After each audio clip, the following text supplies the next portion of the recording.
começar. Primeiro, a minha novidade talvez para vocês, a câmera ali, eu vou gravar 100% das aulas, eu não tenho tempo de editar, então vai alegrias e tristezas para a internet. O bacana é que no último dia de aula você vai poder assistir a primeira aula 1000 vezes. E vai te custar quanto mesmo? Nada. Então, ó, tu vai lá no tal do YouTube, tu pode digitar o meu nome se tu quiser, Otávio Ribeiro de Castro, ou se tu preferir, tu pode botar o nome do canal mesmo, é um canalzinho que eu tenho lá com aulas de física e matemática. Qual é o problema desse canal? O problema do canal é o fato de eu não ter tempo de botar nomezinho e tudo bonitinho. Então, por exemplo, essa aula aí que tá saindo fresquinha aí, ela vai ter o ano primeiro, o mês, março, hoje é dia 2, né? Certo? Agora são 7 horas e 40 e poucos minutos. E aí tem ali os segundos ainda. 52.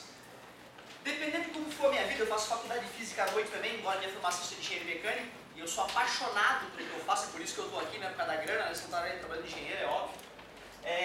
Eu sou apaixonado pelo que eu faço, me sobrando tempo, eu vou colocar aqui introdução. Aliás, né, vocês são o extensivo matutino, né? Certo? Então eu vou criar uma playlist, extensivo matutino Chapecó. E vai ter lá a introdução, aí depois vai ter o nomezinho da aula. Se sobrar muito tempo na minha vida, que é uma coisa rara, eu boto lá a página e o número do exercício corrigido. Ou seja, tu vai lá e digita a página do exercício e vem o vídeo que tu queria assistir, certo? A maior preocupação de gravar a aula é me defender de pai louco. Sabe, tem pai que é louco. Meu pai era meio louco. E aí, então, se o pai acha que o serviço não está sendo entregue, a gente pode sentar, a gente abraça o pai primeiro, ô pai, vem cá, tá? Aí depois a gente mostra o vídeo para eles, assiste a aula junto para provar para o pai que o serviço está completo, beleza? O Rodrigo já deu a dica, cara, se tu fizer a tua parte vai passar, não interessa qual é o curso.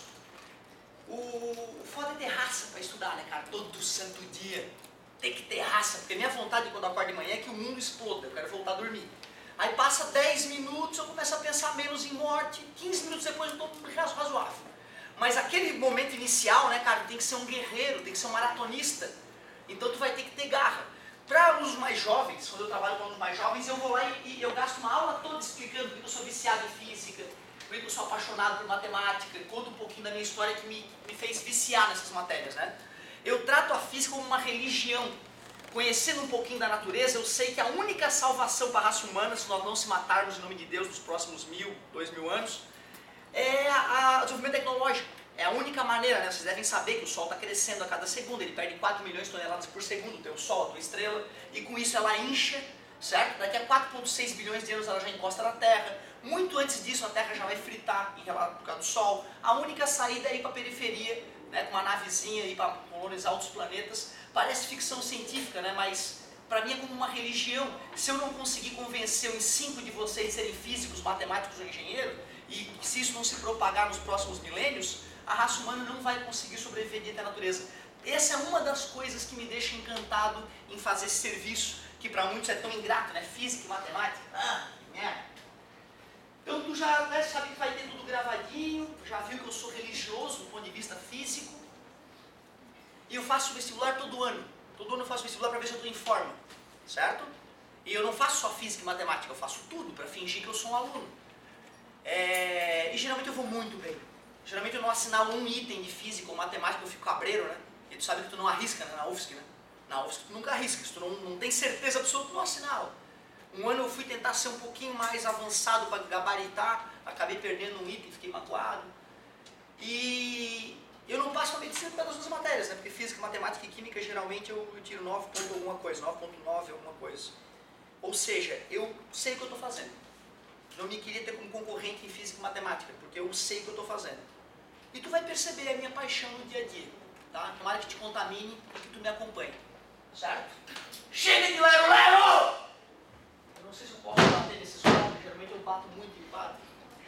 Vai começar então, meu querido! Eu fiz o polaco, né? Nosso parceiro é o polaco.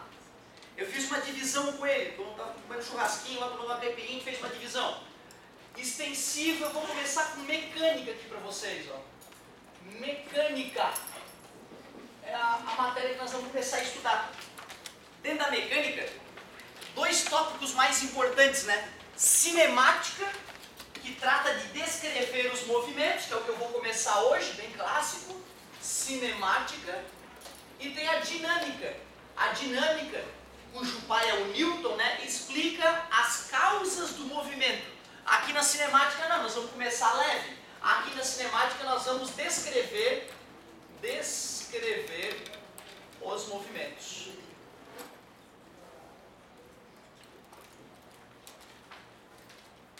Única preocupação nossa então no começo, conseguir pegar o movimento e descrever. Como assim descrever um movimento? Falar tudo sobre ele, a trajetória, a velocidade, a aceleração, as posições. Ou seja, nós vamos ter que, para começo de conversa, falar sobre esses conceitos básicos de cinemática. Conceitos básicos. Cara, tem conceito básico de cinemática que ele parece tão óbvio que dá raiva quando o cara vai estudar o quê? Vai me ensinar o que é isso? Mas o vestibular ele é técnico, tu precisa ser técnico também, tu precisa saber exatamente de quais conceitos nós vamos tratar. Uma dica preciosa para ti, cara, uma dica preciosa. Não tem regra, tá, para educação, certo? Os especialistas em educação dizem que educação é uma atividade tácita. O que é uma atividade tácita? Que não, ela é interna, eu não sei como é que o teu cérebro faz para aprender. A gente tem noções de como é que o cérebro funciona, mas a gente não sabe que mecanismo rola lá dentro, a sinapse, como é que a sinapse se forma e como é que a informação é retida. Ou seja, eu estou falando isso porque eu estou vendo que a maioria das pessoas estão copiando. Tu já fez o teste para ver se é copiando que tu aprende mais? Porque não é todo mundo assim. Eu sou um cara que se eu copiar me arrumo.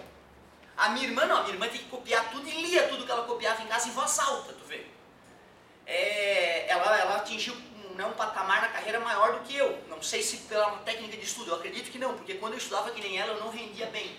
Eu estou te fazendo esse convite para um dia tu testar, como tu tem vários meses pela frente, tu pode testar, tu pode passar um mês copiando tudo e um mês sem copiar, só anotando tópicos para ver o que é melhor para ti, entendeu? Como é que eu vou medir isso, professor? Ué, quando tu for fazer exercício, tem que medir o tempo que tu está levando para fazer 10 exercícios e medir, né, quantas eu acertei, quantas eu errei, e tu tem que ir monitorando isso ao longo do tempo. O cursinho vai fazer isso para ti nos simulados e tal, mas quando tu estiver exercitando em casa, tu tem que tomar a dianteira. Não custa anotar no bloquinho, comecei tal hora, fiz 30 exercícios, errei 17. Não custa, acertei só 40 e poucos %. Né? Isso é uma coisa que vai te ajudar bastante. Te falo isso para tu não achar que a cópia é que te vai fazer aprender, tá? Que não é, é o exercício que é a mágica. Mas vamos lá, conceitos básicos de cinemática. O primeiro de todos, importantíssimo, referencial. Referencial, meus amigos. Geralmente eu pergunto na prova discursiva, lá no começo do primeiro ano, né? Diz, o que é referencial? A galera responde assim, ó, é um ponto de referência. Tu não pode usar a própria palavra para explicar ela, tá? Referencial é um ponto de referência. Errou.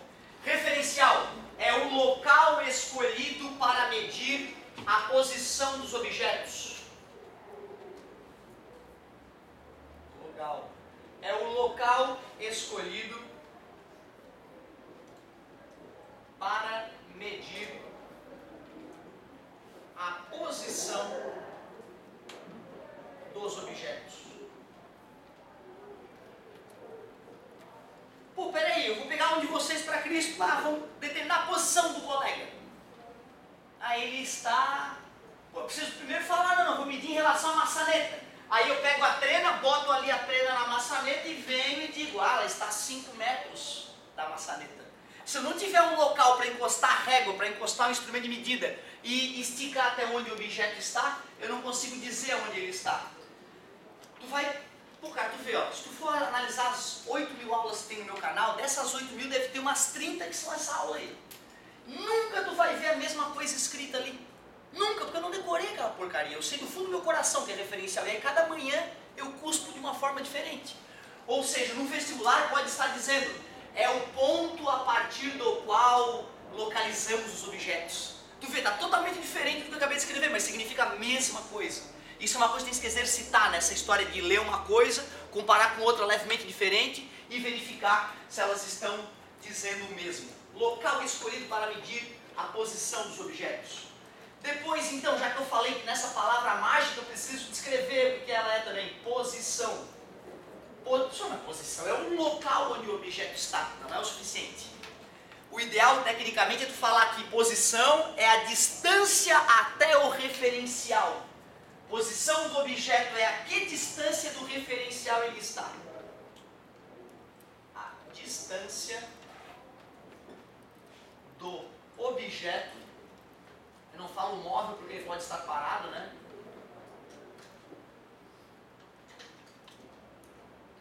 A distância do objeto até o referencial. Isto é posição. Parece bobinho, mas pode ser muito importante para a gente continuar a nossa conversa posteriormente. Outra coisa importante que eu ficava revoltado quando o professor tentou me explicar isso, movimento. Até parece que eu não sei o que é movimento. Só que explica para alguém que é fora da tua realidade. Explica para alguém tecnicamente, em poucas palavras, o que é estar se movimentando. Fisicamente a gente diz que movimento é quando o tempo passa,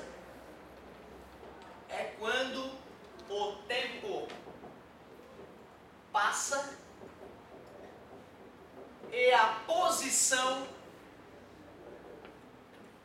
do móvel, agora sim eu posso chamar de móvel, se altera. É quando o tempo passa e a posição do móvel se altera. Como assim, professor? É quando o tempo passa e a distância do objeto até o referencial está se modificando com o passar do tempo. Cuidado, hein? A posição do móvel se altera em relação a determinado referencial.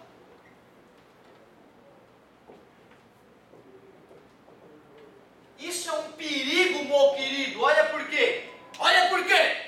Aqui. Ó. Não é X, né, cara? Não vai parar na minha orelha. E... É. Ó. Estou em movimento e em repouso. Estou em movimento e em repouso. É, né? Tu tá pensando que eu estou em movimento porque tu tá considerando a Terra como teu referente. Para esta coisa que está na minha orelha, eu estou em repouso.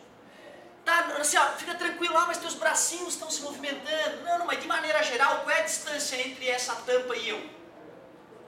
Zero, que elas estão se encostando, né? Aí eu caminhei um monte de posição do Otávio em relação à tampa. Zero. Então toma cuidado, hein? A partir de hoje, quando te perguntarem repouso ou movimento, primeiro tu retruca. Em relação a quê?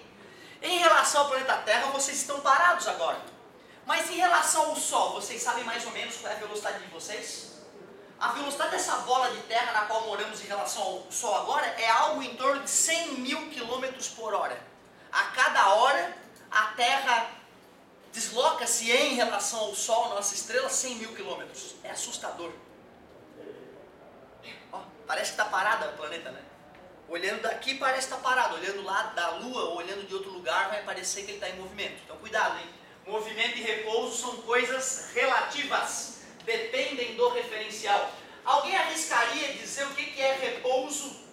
Pode colar. É quando o tempo passa e a posição do móvel? Não. Só tem que colocar um não aqui, ó. Tá? Então, na hora de fazer o repouso, só acrescenta o não nessa parte. Não. Aqui. Show de bola. Um objeto que está em repouso em relação a outro, estará em repouso em relação a todos os outros referenciais?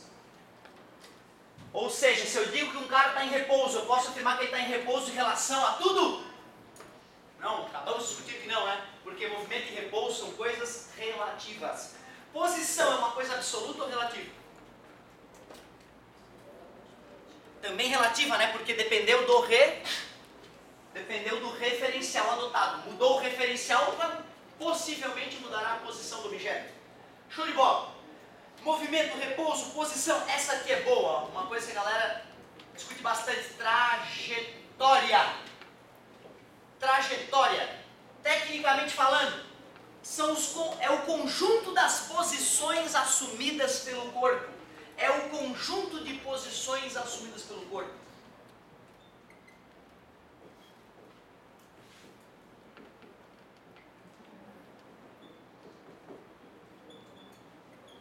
Se tu não entendeu o arranjo ali, tu fala, tá? A tendência é piorar. Vai fazer uns 3 anos que eu não usava quadro branco, e com o tempo tu vai piorando. Se tu não entender alguma coisa, tu fala, tá? Sem frescura. Outra, eu adoro manifestação, tá? Levanta tua mão, troca uma ideia comigo, vai ser muito legal quando tu... Claro, assim, né? 5ª vez que eu vou responder a mesma coisa pra pessoa. No cursinho não dá tempo, né? Aí a gente pula pra próxima, no recreio, numa assistência, a gente dá uma atenção especial.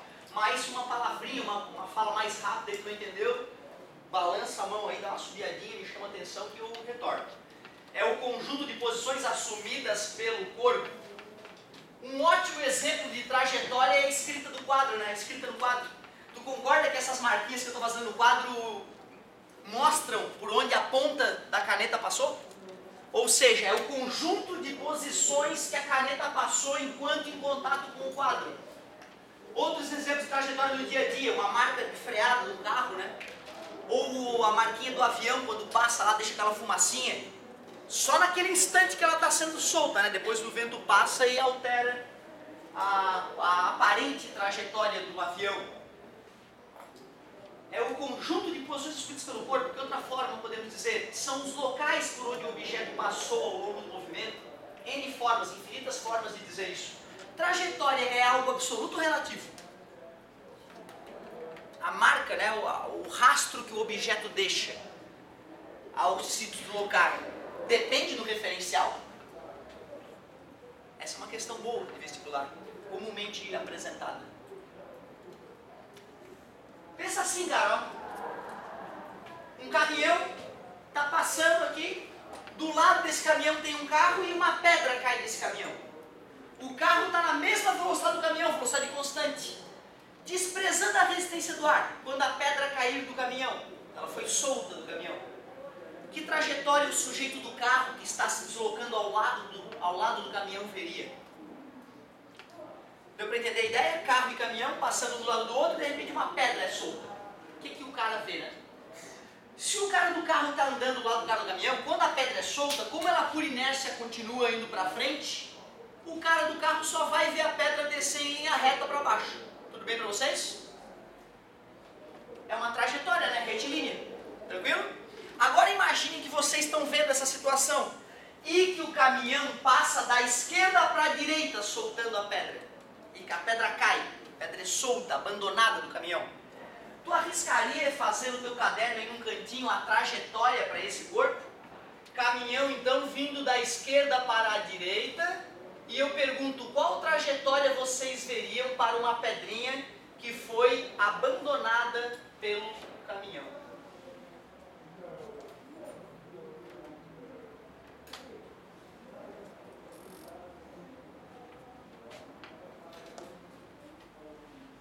E aí? A, B, C, D ou E?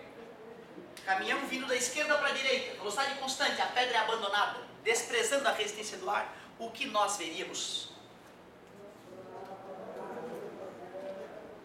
Para tirar a dúvida, amigo, ó que simples. Caminhão, pedra, ele ia da esquerda para a direita, né? O que tu viu? Letra D. Letra D. Deixa eu ver. Nem sei se eu fiz a trajetória. É, né?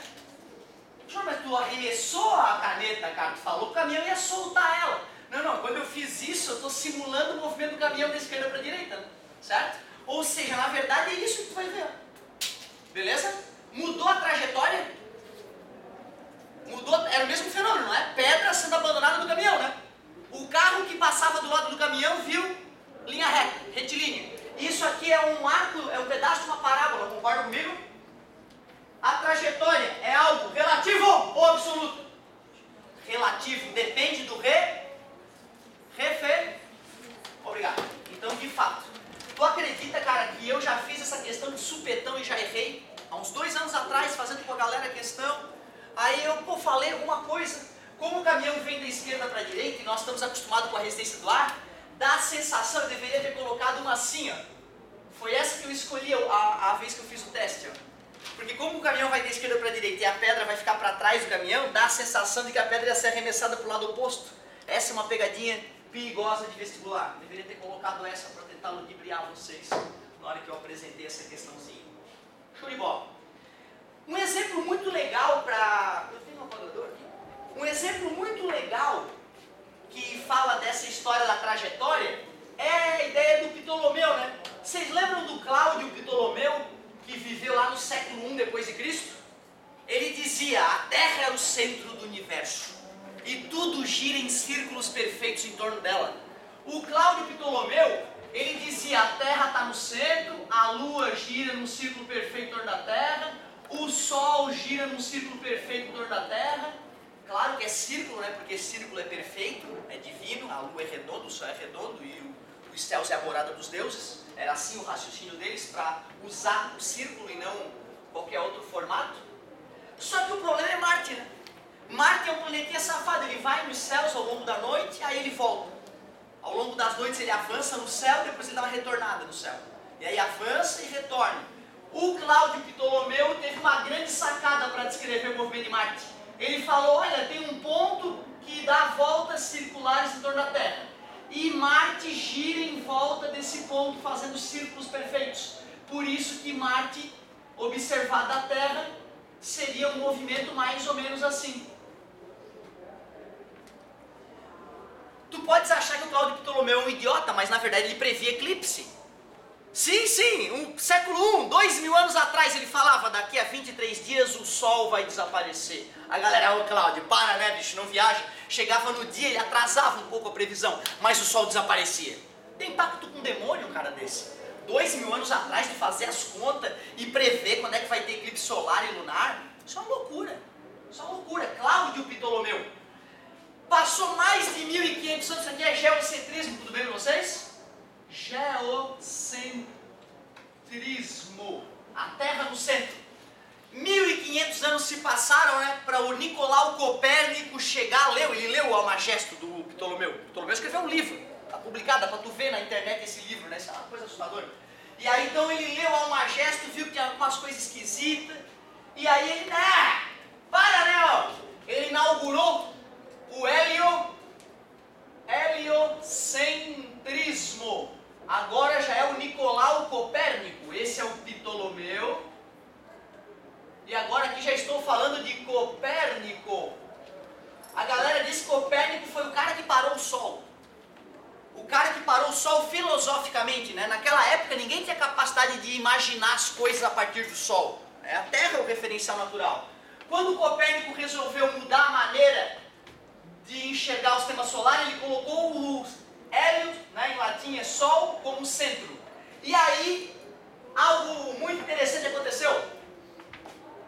Mercúrio, Vênus, Terra, Marte, os planetas visíveis e conhecidos, todos girando num círculo perfeito em torno da Terra. Aí, claro, né, a Lua que está girando em torno da Terra aqui, ela vai parecer dar voltas malucas que nem Marte no sistema ptolomaico. Beleza? Mudou a trajetória quando mudou o referencial? Mudou, né? Olha pra Marte, trajetória de Marte, uma coisa maluca. Trajetória de Marte agora. Mercúrio, Vênus, ali, Marte, trajetória de Marte, um círculo. Mudou? Mudou totalmente. Quem está correto? Quem está correto? Ptolomeu ou Copérnico? Tu sabe, né? A galera tirou o Copérnico pra louco, né? Quando o Copérnico veio com essa ideia, a galera, calma, Copérnico, tadinho. E aí a galera falava: Copérnico, ó, a Terra tá parada, cara, não delira. Ele tentava convencer as pessoas: mas quando a gente anda de barco e o rio tá calminho, se a gente fecha os olhos, a gente não percebe que o barco está se deslocando. A gente tem que olhar para uma árvore para perceber que o barco está se deslocando. Tu que já andou de avião, provavelmente, eu dou um exemplo muito melhor, né? O avião tá 900 por hora, teu copo tá parado na mesa e nem vibra se não tiver turbulência. E tu olha, pô, tá 900 por hora, tu vê na telinha e não tá parado aparentemente, certo? Copérnico não conseguiu convencer a galera, só tem um detalhe. Para fazer cálculo de eclipse, previsão de eclipse no método Ptolomeu, tinha uma matemática satânica para resolver. Enquanto que no método do Copérnico era facilzinho. Aí a galera que botava a mão na massa: ô Copérnico, tu é louco, mas tua ideia é boa. Mas agora eu te pergunto, em 2015, quem está correto? Sem medo, pode errar, cara. Hoje o dia é perfeito para tu errar.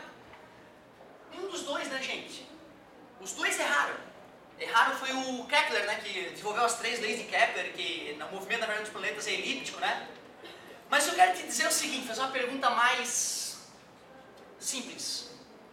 O que é o centro do sistema solar, o Sol ou a Terra? A professora de geografia me ensinou que era o Sol, né? E aí isso te prejudica em física.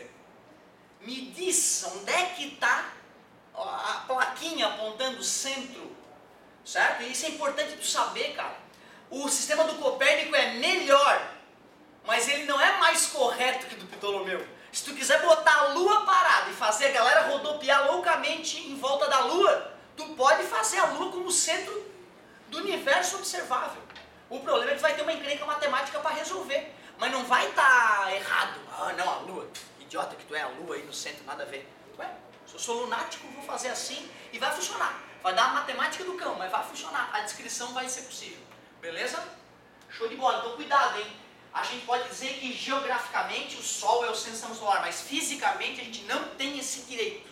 O referencial adotado pode ser qualquer um. Alguns são mais fáceis, outros mais elaborados e podem ter suas vantagens e desvantagens.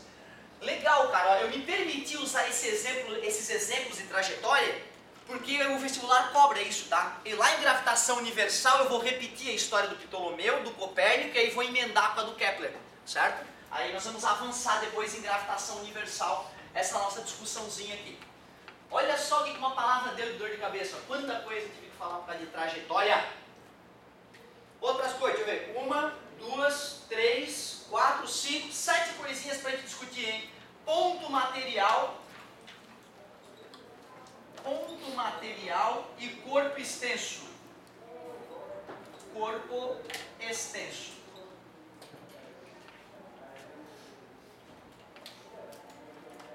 Eu sou um cara filosófico, quem gosta de física geralmente, né, gosta de filosofia, porque elas nasceram juntas e é muito fundamental tu ter uma base filosófica bem desenvolvida para acreditar em algumas coisas que eu vou te falar aqui que podem parecer absurdas.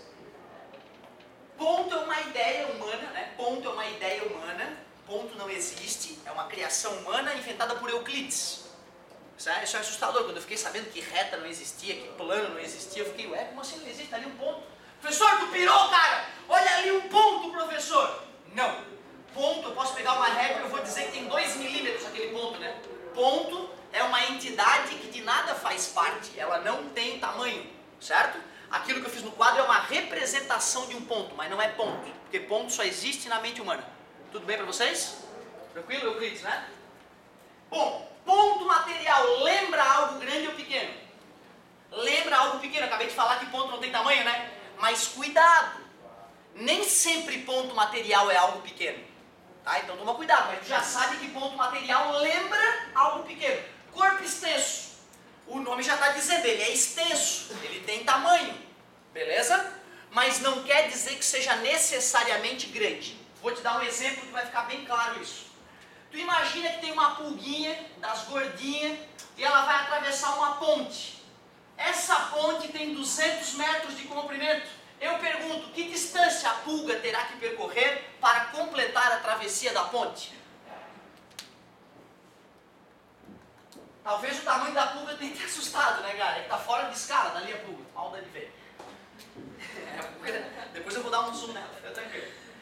Pô, cara, como a pulga tem 2 milímetros, eu não vou me preocupar, será que a pulga vai tirar a bunda dela da ponte? Ela sai pulando lá, 200 metros depois ela atravessou a ponte, tá todo mundo feliz. Porém, se no lugar da ponte, eu tivesse, eu tivesse um trem, e esse trem tivesse 300 metros, que distância que o trem tem que percorrer para atravessar completamente a ponte? Lembra dessa?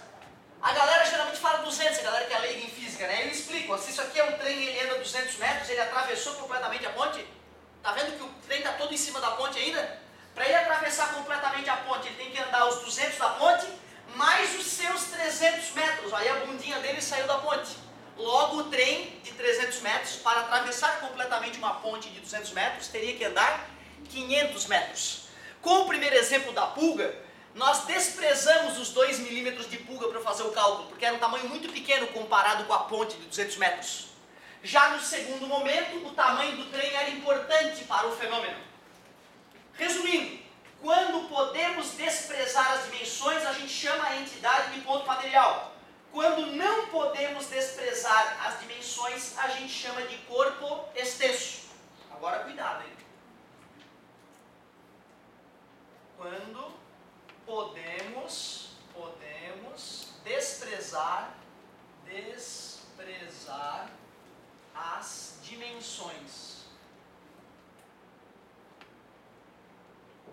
podemos desprezar as dimensões. Aí eu vou botar o asterisco aqui e botar um não aqui.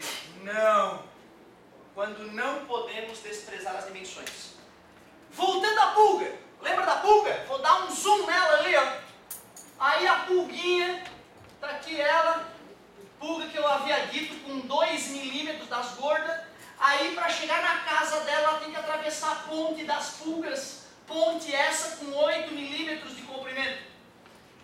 Dei um zoom ali, enxerguei aquela nova situação e eu pergunto para vocês, que distância a pulguinha tem que caminhar para completar a travessia da ponte? 10, né? Concorda? Se ela vem, se ela para ali caminhando 8, olha ali, ó a bundinha, o corpinho dela todo em cima da ponte. Ela vai ter que caminhar mais 2 milímetros para poder sair da ponte, né? Era o mesmo objeto, era a mesma situação. Uma hora ela era ponto material, outra hora ela já era corpo extenso. Uma bactéria. Ah, meu querido. O Castudo sabe que eu sou o rei do atraso, né, cara? Física agora, né, bicho? Oh, cara, eu imaginei que com a entrega da apostila ia ganhar mais uma meia hora de aula. Ah, não, né? Esse é outro cara, é um parceiro meu. Seco não sou eu. Cara forte assim, como é que eu vou chamar de seco, né, cara?